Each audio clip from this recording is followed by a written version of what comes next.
Hi, I'm Ben and welcome to my channel Hickam's Dictum. In this video we're going to answer the question, what is advertising? We're going to look at different players in the advertising mix, different tactics involved, different channels involved in advertising, and I really hope this discussion provides value for you. If you are a professor in a marketing program, if you are a student studying marketing or advertising, if you are working in an ad agency or you're a marketer, I really hope this discussion adds value for you. So let's get right to it. So what is advertising? Simply put, advertising is the act of spreading awareness about a product or service. Simple as that. Spreading awareness about a product or service. Now within advertising, there are different tactics and channels involved. The biggest one perhaps being TV. So with TV, we can look at it from two perspectives. There's cable TV, which in America you think of providers like Optimum. And then we have streaming TV, right? So we have Apple TV, Amazon, guys like Hulu, on and on and on. Within TV, the key metric, at least from a traditional sense, would be a metric called GRPs, gross point rating. And this is basically a metric that looks at ad effectiveness. And there are a couple of elements that go into it. You know, viewership, people who tune in, the region, the time, on and on and on. And basically this is what, for the most part, what media planners in the TV world look to purchase ad spots, whether it's prime time, so on and so forth. Obviously, different ad spots cost more money than others. There's a whole reselling process that goes on in that world for the most part. So TV has high reach, so that's why it typically commands the most money. It's very effective as far as touching many people. And if with the right TV ad, you can generate some positive movement for your product or service. So that's TV in a nutshell. The next tactic and channel we're going to look at in the advertising ecosystem would be billboards. And billboards are what you might see if you're driving a highway. You might see a big print ad for a game or a movie or a sporting event, a boxing match, whatever the case may be. There are also electronic billboards. If you go to New York City, in Times Square, for example, you might see big electronic billboards for a clothing line, Old Navy, Gap, on and on and on, right? And then we also have what we call transit wraps. This is what you might find on a bus or in a taxi, you know, on the side, advertising, pretty much the same thing. So with billboard advertising, we're looking at, you know, how many people impressions, how many people see the thing. They also look at GRPs as well. And basically, you know, we live in an age when people are on their phones, you know, looking down. So how do I get you to look up and acknowledge my ad and take action, right? Drive sentiment. So that's pretty much what billboard advertising is all about. Next up in the advertising ecosystem, we have radio. And with radio, you know, radio start off with antennas that broadcast signals to either streaming, digital radio, or traditional radio over the airwaves. With radio, obviously, there's a high chance for segmentation because, you know, radio, typically people who are interested in specific subject matter tune into specific radio stations. So a good example would be the Breakfast Club, Power 105 versus, which is more urban, versus a station like Z100, which is more mainstream, contemporary, right? So that's pretty much what radio is all about. Yeah, pretty much radio. The next one I would talk about will be shopper in-store. Now, a lot of people don't like to mesh shopper in-store and the advertising mix. I'm going to do it for this video because with shopper in-store, we're looking at how products are placed in the store, and you can advertise products in the store by placement. So I'm going to include shopper in-store with this video. But shopper in-store is primarily concerned with how do we optimize the customer experience, the customer journey when they walk into a store to do what we want them to do. Make a purchase, have a positive brand relationship, on and on and on, a positive experience with our store. So there are all kinds of mystery shopper studies and shopper studies. You know, the brand may even call the retailer to get feedback on the shopping experience. You know, in-store marketing is concerned with how do we position products on the shelves, arrange the aisles, the flow of traffic, you know, even people who walk the floors to assist, on and on. And a good example I can think of for this would be looking at Best Buy versus Starbucks, right? So if you go to a Starbucks, every Starbucks franchise has pretty much the same feel. You know, dim lighting for the most part. laid back music, relaxing music, fine wood materials on the tables so people can relax, and just to cultivate a culture of sitting down, enjoying your coffee or bagel or cake, whatever you might get there, and that kind of experience, right? Cozy experience versus a Best Buy, which has a more sharp white lighting, white and blue coloring. And the panels in a Best Buy are usually white, right, to make technology stand out, right? Because when you look at technology, you look at gadgets. So when you put them against a white panel, they tend to stand out more. So that's more of a Best Buy thing. So that's all shopper marketing. What shopper marketing is all about. And like I said, there are mystery shopper studies and stuff that go into this stuff. So next up in the advertising ecosystem will be sponsorships, right? So with sponsorship advertising, you might, it's pretty much what the name says. A sponsor puts their logo or their banner, and it's usually tied to an event of some sort. So if you go to like an NFL game or an NBA game, you might see the side panels and you see like Gatorade ads or ESPN ads on and on. If you go to an event, to a booth, you might see sponsors have their flags or banners hanging out. If you go to a soccer game, right, whether it's English Premier League or whatever the case may be, the players might have sponsorship logos on their jerseys. So that's pretty much sponsorship all about, and they're looking for things like how did that event make people feel about my brand, things like that. So that's sponsorships. Another one will be PR. Now, public relations, PR. Again, a lot of people don't like to include it in the advertising mix. I'm going to do so for this video because with PR, there are types of PR that promote products. For example, if a new product is coming out, there might be a big press conference, and the PR folks might prepare what we call press releases that might help guide either the executive and so forth with their delivery of how to position the product to the public. If you think of Steve Jobs and all the speeches he gave with new Apple releases, there was very likely a PR team helping guide his speaking strategy. If you think of when you go to marketing conferences and all the executives who might speak about a product, the PR team might help them position the product, and that's a form of advertising if you think about it, right? So PR typically is concerned with managing the brand image, but for this video, I want to speak it in terms of advertising and positive positioning, right? Another tactic will be street teams. If you think of street teams, these are teams of folks who go out into the public, more of an interpersonal feel. Hello, how are you? This is a product. This is a new restaurant. Come check out our place. This is a new hairdressing salon. Come check us out. Get free offers, on and on. More of an interpersonal things. Teams of 5 or 6, sometimes 10, that cover an area and spread awareness about whatever the product or service in question is. A good example will be Broadway, right? If you go to New York City, Broadway is known for doing this. They have street teams that canvass Times Square, and if you walk in Times Square for more than 5-10 minutes, you're bound to get approached by some theater promotion or another, promoting a new play, getting discounts on seating and so forth. So that's street teams for the most part. Another channel will be direct mail in the advertising ecosystem. Direct mail. Direct mail is going out of fashion. Many people think it's going out of fashion, but it's still used, right? So with direct mail, the main concern is, the cost of each unit. When you mail a physical unit to someone, that's a cost involved with that, right? So with direct mail, again, it's just getting physical mail pieces. Usually how people track back engagements either through a 1-800 number in the mailing piece or a vanity URL, that kind of thing. So that's direct mail for the most part.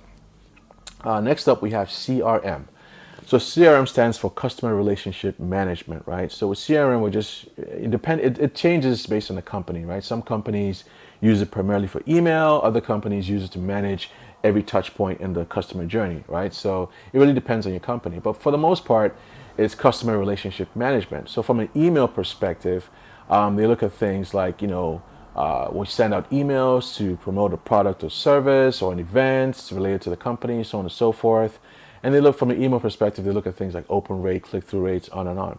Also with email, they work off lists, right? So there are different companies out there that might sell prospect lists to these advertisers, and how they might get customer information might be if you filled out a form at an event, or if you opted in to receive information, or whatever the case may be. They gather your information and they give it to an advertiser who stores this list information in different databases for different purposes.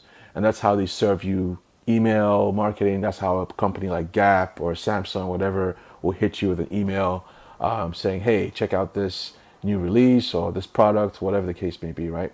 And then you have companies like Salesforce who manage the entire email or customer relationship ecosystem, as far as like knowing when to touch a customer, knowing when an email list has had burnout, when an email list is no longer usable, things like that, right? So that's CRM in a nutshell. Next up, we have SEO. So SEO is search engine optimization. And the SEO folks are basically looking at how can we rank our website on search engines like Google based on organic keywords. And organic simply means non-paid. So their tactics involve SEO, like, looking at file names across the site. If you embed a video or a picture, the file name, how do we make that, optimize the keywords in that for Google rankings? They scrub the website with crawlers. They have, hyperlinking strategies, on and on and on. So that's pretty much SEO is all about. And the sibling to SEO will be SEM. So SEM is search engine marketing, right? So if SEO is search engine optimization, SEM is search engine marketing. So basically SEM is paid, right? And how do we use a paid strategy to rank our website keywords on Google rankings? And I'll give you an example. So if I'm a coffee maker or coffee company and I want to rank my company highest, the first company you see with Google ads when you search for coffee, I have to bid against other companies out there who are also trying to rank their companies high when people search for coffee on Google. So there's a whole bidding strategy involved. There's a whole bidding marketplace and so forth. And advertisers are constantly working with Google to understand their algorithm and how Google prioritizes who gets first, on and on and on. There's a whole strategy involved with that. Next to SEM will be display advertising. Now, display is very interesting in that display advertisers work with ad exchanges to optimize their content. So this is how it works. A publisher who basically is a content provider, right? So in most cases, these are websites, right? So a website is basically a publisher. And a publisher might approach an advertiser and say, hey, if you put your banner ad or video on our platform, we guarantee you this kind of audience, this kind of savings with your media spend, on and on and on. And the advertiser says, okay, fine, we're going to work with you, put our content on, let's see how it goes. So they look at metrics like pacing, right? If I put my banner ad or video on your platform, your website, how are people, and I spend this much money, invest in that service that you're giving me, how are people engaging with that content? And how are we using that budget, that media spend? So they look at a metric like things like pacing. They look at things like viewability. Is the ad above or below the fold on the website? And fold just simply means the cutoff point on your website, on your screen, sorry. They look at things like fraud. So there's a lot of bot traffic that might try to take credit. Publisher might be fraudulent, right? Things like that. So that's display. And there's a whole network involved with display advertising from a digital perspective. There are ad exchanges, where these transactions happen. There are things called, the name escapes me, DSPs and SSPs. DSPs are for advertisers, where they are programs that kind of manage the inventory for advertisers. SSPs is more for publishers. We have programmatic advertising, which kind of programmatic more or less just automates that whole process I just described to you. So display is very interesting form of advertising. Next up we have social, right? So with social, we can look at it from two perspectives. There's paid social and there's social listening, right? So I'll go paid social first. So with social, we have guys like Facebook, Instagram, Snapchat, on and on. And each social channel is a unique experience, right? Facebook has a wall, there's a lot of noise to sift through, obviously, but they have a huge audience. Snapchat, you post a video or a picture, it lives there for a limited amount of time and it's off. Versus Instagram, where you can post a picture, it lives there forever, or you have the option of stories and that kind of thing. Each is a unique experience, right? And advertisers work with paid social tactics to do paid social campaigns to touch people, spread awareness. Social is usually linked with upper funnel activity. So getting, some kind of sentiment or awareness, that kind of thing. Although it can be used for lower funnel, which is more sales, making a conversion on sales or purchasing, that kind of thing. On the other end of social, we have a practice called social listening, which is basically using a snippet of code called Boolean queries, right? The Boolean query is a type of query language to manipulate code to listen in on social conversations across the web. So I can type a custom Boolean query for anything, whether it's for competitor conversations about my competition, or about myself. And the key metric that social listening folks look at is sentiment, right? So you have positive sentiment or negative sentiment.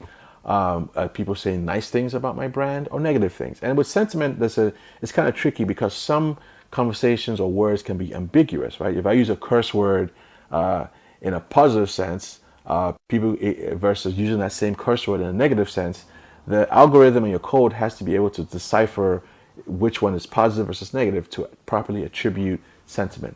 So that's social listening in a nutshell. That's social advertising. The next one will be content marketing. So content marketing folks, typically, they're companies like Zabanta, Outbrain, on and on and on. These guys basically are producing content like this video, for example. They produce content, whether it could be educational content or something to drive a positive emotional response, not directly linked to an advertiser, but below that video, you might see a link, sponsored by, ABC company. So content marketing folks usually have teams of bloggers or videographers. They might have content engines on and on to house this content, and they might have an audience pool, maybe a cookie pool that they promote to advertisers to work with. On the other end of content marketing, we have CMSs, right? Content management systems. And these are just basically places where content assets are managed, right?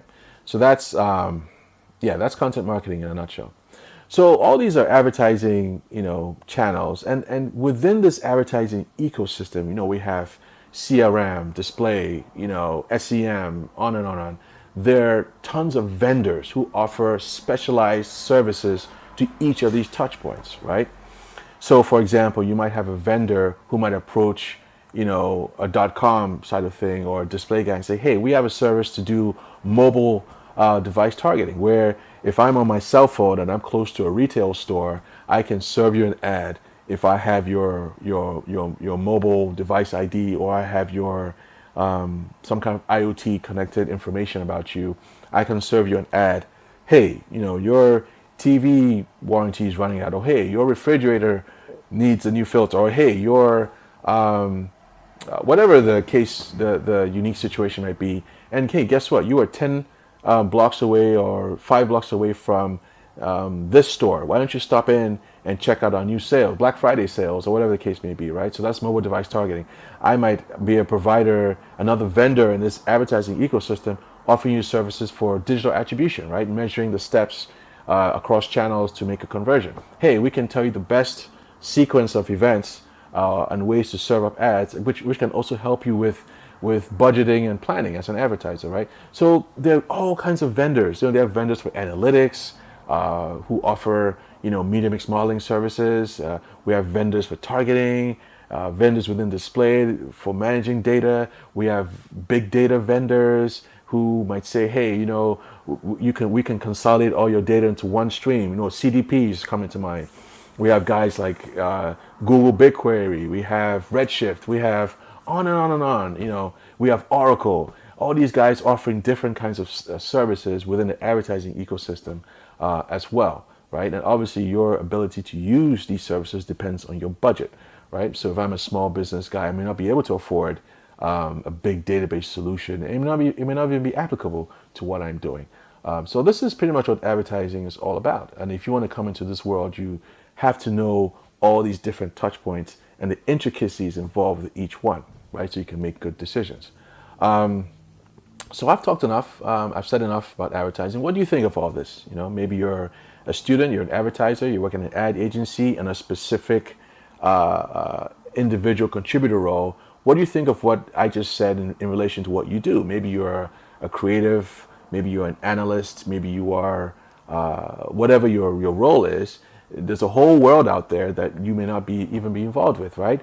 What do you think of these channels being connected to each other, right? In some instances, they are. For example, I'll illustrate for you. If I am working with public relations, right, and I look in the social listening, remember I said social listening is using Boolean queries to scrub the web for conversations, I might see a threat in the social listening sphere. And how does public relations come into that? Does public relations help mitigate that space? Are your company connecting the dots between social listening and PR, right? Maybe CRM and SEO, right? That's another connection right there. If I'm using SEO, remember I said SEO is using non-organic tactics to explore keywords to optimize for search engine rankings. If I have a specific keyword format on my website that I'm using, maybe we can explore using those same keywords in a CRM space with emails to see if that can influence a lift in conversion, right? That's another thing to think about. Are we making those connections in your company? There's so many more we can explore. This is a short video. I'm just giving a high-level overview of what advertising is and how it works. What do you think? Give me your thoughts. Leave your comments below. Let me know what you think. Please subscribe to the channel. I hope this conversation provided value for you. If it did, please subscribe to the channel. Let me know your thoughts. Leave your comments below. And again, I'm Ben. This is Hickam's Dictum, and I will see you soon. Peace.